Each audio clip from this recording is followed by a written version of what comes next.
হইতাম আমি এই পর্যন্ত আমি কোনোদিন হইছি না, যেহেতু আমার বাবার ঘটনার লেগে আমি কোনোদিন হইছি না।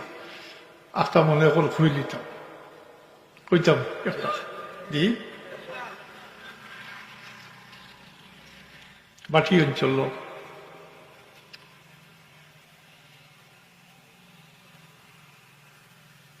তা বাংলাদেশ হওয়ার ফলের ঘটনা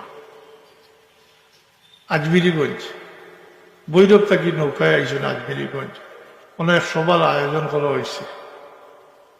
তখনকার এক বক্তব্য আসলো, ইবতেদায়ী মাদ্রাসা আসলো, কিন্তু আইসেন তো আবহাওয়া এত বেশি খারাপ করছে যে তারা ওয়াজ বাদ দিলাইছে, তারা ওয়াজ বাদ দিলাইছেন, প্রোগ্রাম বাদ দিলাইছেন। সিন্নি সপ্তাহ রেডি সিন্নি বাদ দিলাই।